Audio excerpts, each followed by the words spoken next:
Rocket जो होता है कई टुकड़ों में होता है, इसे एक खड़ा असेंबल करने में बहुत टाइम लगता है। ये कई फीट 5-6 मंजिला इमारत के बराबर होता है, छोटा तो होता नहीं, आप इसे एक साथ रख सकते हैं। जैसे हम बात करें, ये रॉकेट के सपोज करिए कि ये टुकड़े हैं, इन्हें हमें एक के ऊपर एक जोड़ना है, तो हम यहाँ आराम से आप देख सकते हैं कि इस पे हम जोड़ दिए, तो हमारा हाथ यहाँ तक पहुंच गया तब ना जोड़ दिए। अगर ये 20 फीट का ऊंचा रहता, हमसे भी ऊंचा, तो नहीं जोड़ पाते। यही प्रॉब्लम हो जाता है इसरो के सैटेलाइट रॉकेट्स के साथ। इन रॉकेट को कई टुकड़ों में लाया जाता है और यहाँ रख के क्रेन के मदद से खींचा जाता है। क्रेन के मदद से इसे उठा के और फिर इसे असेंबल किया जाता है। एक एक पार्ट, जहां आपको 4 पार्ट दिख रहा हो, 1 2 3 4, ये तो ऊपर वाला पेलोड है, तो इसको भी आप 5वां पार्ट मान सकते हैं। तो एक एक पार्ट को इस तरह से क्रेन के मदद से रखा जाता है। पहला पार्ट रखने में तो दिक्कत नहीं होता है क्योंकि हाइट कम ही रहती है, लेकिन जैसे जैसे ये ऊपर जाता है वहां तक इंजीनियर को पहुंचना, वहां से नट बोल्ट को कसना, पूरा सीधा रखना, हर चीज को जांच करना काफी दिक्कत होती है। इसलिए इसका जो असेंबली वाला यूनिट होता है ये काफी सोफिस्टिकेटेड, एकदम अत्याधुनिक होता है। जैसे यहाँ देखेंगे तो एक पार्ट को रख दिया गया है। अब यहाँ देखिएगा, यहाँ पर एक छत बना दिया गया, वो टेम्पोररी होता है, इस तरह से गिरा दीजिएगा तो ये आके गिर जाता है। अब यहाँ वाले पे इंजीनियर वगैरह अपना यहाँ पे खड़े होकर देख सकते हैं, फिर यहाँ हो सकता है। अब ये वाला जो सेकंड पार्ट जा रहा है, इसे क्रेन से खींच के इसके ऊपर रखा जाएगा। जैसे देखिए, ये फर्स्ट वाला पार्ट यहाँ रख दिया गया, इसमें से इंजीनियर हट गए हैं। अब देखिए यहाँ पर ये लोग यहाँ पर अपना वर्क कर रहे हैं। जब ये हो जाएगा तो ये वाले छत को खोल दिया जाएगा, फिर इस छत को यहाँ पर ऐसे नीचे गिरा दिया जाएगा ताकि वो लोग काम कर सके।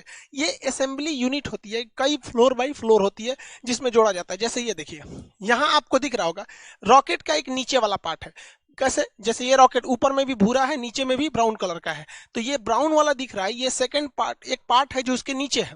और ये जो फ्लोर बना है ये टेम्पोररी फ्लोर है, परमानेंट फ्लोर नहीं है, छत नहीं है। अब इसके ऊपर इसको रखा जाएगा क्रेन के मदद से, फिर ये लोग इसको अच्छे से ज्वाइंट करेंगे, फिर इसके ऊपर एक और पार्ट को रखा जाएगा। इस तरह से देखिए, एक यहाँ पार्ट है, यहाँ है, यहाँ है, यहाँ है, ऐसे करते करते जोड़ा जाता है। लेकिन ये जो छत देख रहे हैं ये ग्रीन कलर का, इसको हटना तो जरूरी है, पता चला यही रहेगा, रॉकेट उड़ाएंगे तो इसी में फंस के ब्लास्ट कर जाएगा। तो ये टेम्पोररी होता है। जब रॉकेट के सारे स्टेजेज को आपस में जोड़ लिया जाता है तो ये जो छत टाइप का बना था इसे फोल्ड करके हटा लिया जाता है। देखिए, ये फोल्ड करके हटा लिया गया और इसको एक बहुत बड़े ट्रेन टाइप का होता है जिसे हम लोग रॉकेट कार कहते हैं, इससे अब इसको आगे की ओर ले जाया जाता है। अब लॉन्च पैड की ओर ले जाया जाता है। यहाँ तो इसे असेंबल किया गया था, अब यहाँ से इसको लेके जाया जाएगा। ये था आपका असेंबली रूम। ये देखिए, ये सारे छत के पार्ट्स थे, अलग अलग थे, ये ऐसे खुल गए हैं। अब इसको इसी के मदद से लाया जाएगा। इसके अंदर ये असेंबल किया जा रहा था लेकिन वहां से लॉन्च नहीं किया जाएगा, इसके मदद से, इस कार के मदद से यहाँ लाके फिर इसमें इसको अटैच करके रखा जाएगा इस लॉन्च पैड में। इसरो के पास अभी फिलहाल में 2-2 लॉन्च पैड है। एक लॉन्च पैड से हो नहीं पाता था, इसलिए इसरो जो थी अपने असेंबली लाइन को, जैसे यहाँ देखिए, एक असेंबली यूनिट यहाँ था, एक नया यहाँ बना दिया गया। 2-2 असेंबली यूनिट ले आके और लॉन्च पैड 2-2 रखे गए ताकि ले आने में दिक्कत ना हो, जल्दी से जल्दी और ज्यादा से ज्यादा मात्रा में सैटेलाइट को लॉन्च किया जा सके। इसरो के 2-2 लॉन्च पैड है, एक की असेंबली लाइन लॉन्च पैड के काफी करीब है और वहीं दूसरे की असेंबली लाइन देखिएगा तो लॉन्च पैड से काफी दूरी पर है। ये जो इसका जो सैटेलाइट कैरिंग कार होता है ये ट्रेन की पटरी पर चलता है, बहुत ही भयानक इसका लोड रोकने की क्षमता होती है, बहुत धीमी गति से लेकिन ये आगे बढ़ता है। बहुत तेज गति से आएंगे तो ये डिसबैलेंस होकर गिर जाएगा। रॉकेट की एक सबसे बड़ी समस्या है कि जब ये उड़ता है तो इसके नीचे से इतना थ्रस्ट निकलता है और इतना आग निकलता है कि ये रॉकेट खुद ही जल जाएगा, इतना ज्यादा मात्रा में रहता है। इसलिए इसमें थ्रस्ट निकलने के लिए नीचे एक कैनाल बना दिया जाता है, गड्ढा, और यहाँ देखेंगे तो यहाँ आपको सुराख मिलेगा, छेद। तो इससे जब रॉकेट का जो आग निकलेगा वो नीचे चला जाएगा और ये इस साइड से आग निकलेगा। नहीं, अगर ये छेद नहीं बनाएंगे या ये गड्ढा नहीं बनाएंगे तो यहीं पर इतना आग लग जाएगा कि लॉन्च पैड सहित यही जल सकता है। यहाँ देख सकते हैं आप आराम से कि इसमें जो सुराख था इसका जितना थ्रस्ट है इसमें गया और इस साइड से, दोनों साइड से निकल रहा है। तो ये कैनाल बनाना जरूरी है, वरना ये अपने में थ्रस्ट करके मर जाएगा, वहां पे ब्लास्ट करके, मतलब ये खुद ही जल जाएगा।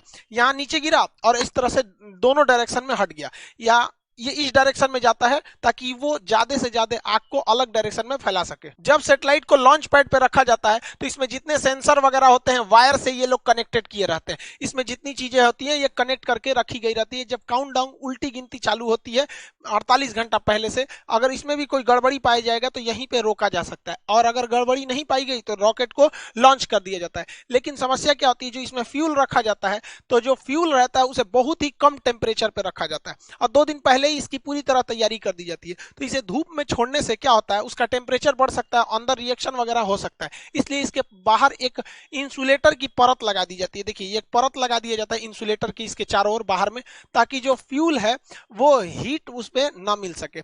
और जब ये लॉन्च करता है तो यही टुकड़ा नीचे गिरने लगता है। तो आप जब भी देखेंगे सैटेलाइट लॉन्च करते समय ये टुकड़े बाहर गिरते रहते हैं, ये फ्यूल को रोकने के लिए इंसुलेटर होता है जो हीट को अंदर जाने नहीं देता है। रॉकेट जब जमीन से ऊपर जाता है तो ये न्यूटन के तीसरे नियम पे काम करता है, ये थ्रस्ट धकेलता है और ये ऊपर जाता है। लेकिन आपको पता है कि पृथ्वी का अपना गुरुत्वाकर्षण क्षमता होती है, ये किसी चीज को अपनी ओर खींचती है। आप पृथ्वी से जितना ज्यादा करीब रहेंगे वो उतना ज्यादा खींचेगा, इसलिए रॉकेट को सबसे ज्यादा ताकत की जरूरत होती है तब जब वो जमीन छोड़ रहा होता है, क्योंकि वो पृथ्वी के करीब है।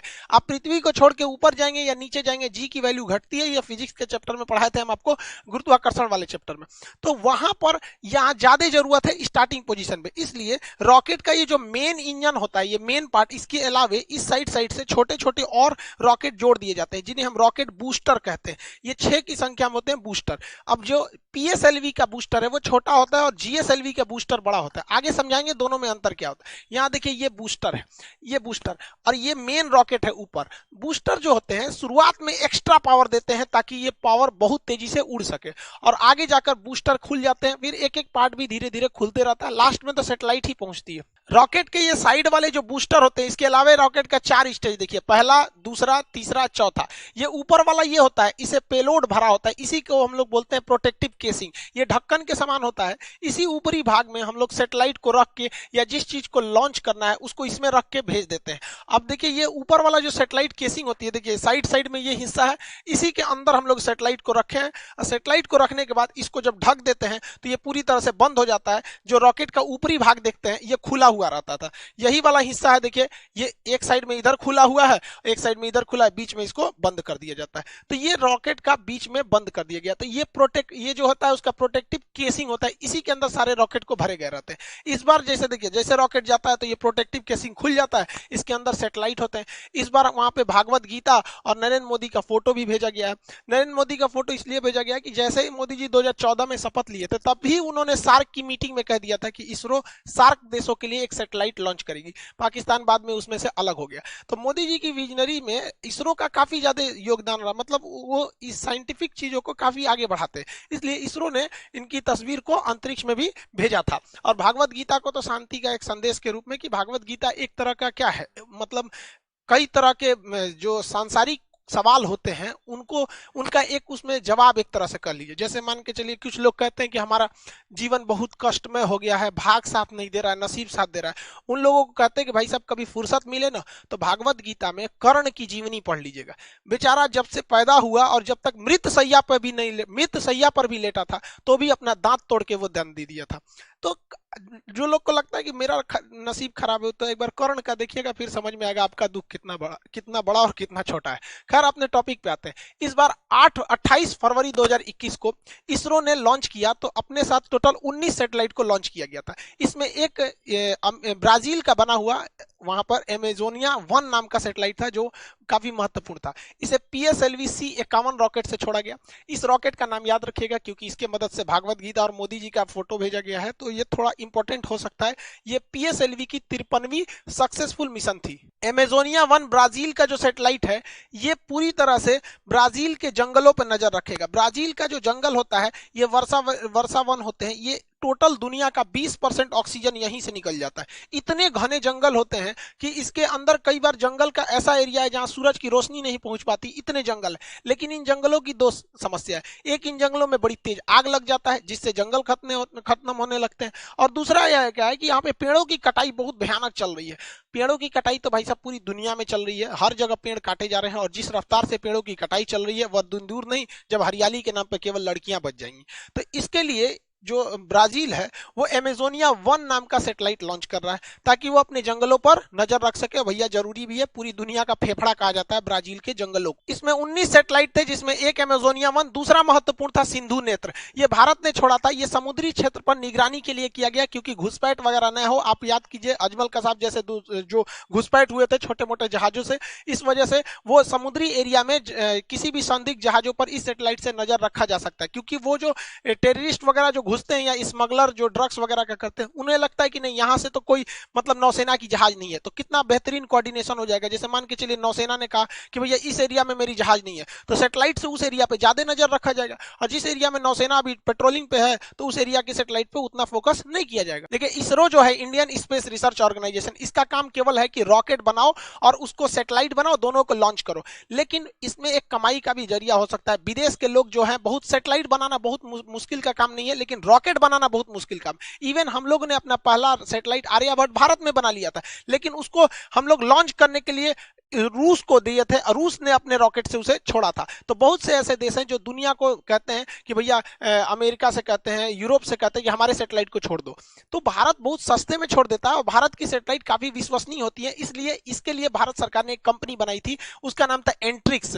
एंट्रिक्स कॉर्पोरेशन था, 1991 में 92 में बनाई गई थी। ये कंपनी दूसरे देशों से कहती थी भैया तुम्हारा सैटेलाइट छोड़ना है, लाओ लाओ यहाँ लाओ, पैसा दो हमको दो, और ये इसरो को देती थी भैया इसको भी छोड़ दो, हम इतना पैसा दे देते हैं। लेकिन इसमें कुछ कमियां थी जिसको सुधारते हुए 2019 में न्यू स्पेस इंडिया लिमिटेड नाम की एक कंपनी ऑर्गेनाइज कर दिया गया। अब किसी को अपनी सैटेलाइट छुड़वाना है तो डायरेक्ट इसरो से बात नहीं करेगा, इससे बात कीजिए, बिजनेस वाला काम ये संभालेगी, बाकी रॉकेट सैटेलाइट बनाने का काम इसरो करेगी। एंट्रिक्स ने बहुत सारे मिशन को अंतरिक्ष में भेजा है। एंट्रिक्स ने बहुत सारे दुनिया के ग्राहकों को ढूंढ के लाया है इसरो के लिए, जिससे इसरो की बहुत मोटी कमाई हुई है। लेकिन अभी क्या है, ये न्यू स्पेस इंडिया लिमिटेड को बनाया गया, ये इसकी पहली कॉमर्शियल उड़ान थी जो ब्राजील से इन्होंने नेगोशिएशन करके लाया था। हालांकि ब्राजील चाइना से इस सैटेलाइट को छुड़वाने वाला था, लेकिन बाद में भारत ने उससे कम दाम दिया, इस वजह से उसने भारत से भी छुड़वा लिया। सैटेलाइट का ऊपर वाला जो भाग होता है ये खोखला होता है, इसे प्रोटेक्टिव केसिंग कहते हैं, ये खुल जाता है, इसी के अंदर सैटेलाइट्स को लॉन्च रखा जाता है।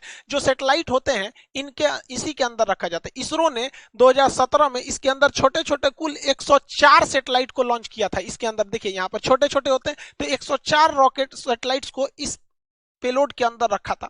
जब ये जाते हैं तो खुल जाते हैं और सैटेलाइट अंतरिक्ष में चले जाते हैं। 600 से 900 किलोमीटर ऊंचाई पे जाने के बाद पृथ्वी का गुरुत्वाकर्षण खत्म हो जाता है, फिर वो घूमने लगते हैं। इन सैटेलाइट को ऊर्जा यानी एनर्जी मिलती है, इन पर सोलर पैनल लगे होते हैं, इनमें सोलर पैनल से इनमें एनर्जी लगी होती है, मतलब एनर्जी ले रहते हैं ये लोग सोलर पैनल से। और इसके अंदर छोटा सा एक तो मोटर भी होता है जिससे कि ये अपने डायरेक्शन और अपने पाथ को चेंज कर सकते हैं। तो रॉकेट केवल अंतरिक्ष में जाके ये खुल जाएगा और सबको ऐसे फेंक देगा, और वहां गुरुत्वाकर्षण नहीं है तो सब इधर उधर तैरेंगे, तो 1 बाय 1 सबको अपने अपने ऑर्बिट में फिट कर दिया जाता है। रॉकेट इंजन और जेट इंजन में अंतर क्या होता है? हवाई जहाज में जेट इंजन लगा होता है, ये बाहर से ऑक्सीजन ले लेता है, जबकि अंतरिक्ष में तो ऑक्सीजन ही नहीं है, इसलिए रॉकेट इंजन उस इंजन को कहते हैं जो अपना खुद का ऑक्सीजन का सिलेंडर ले जाया जाता है। तो जिस सिलेंडर में ऑक्सीजन रहता है उसे हम ऑक्सीडाइजर कहते हैं, और जिसमें फ्यूल रहता है उसे फ्यूल टैंक कहते हैं।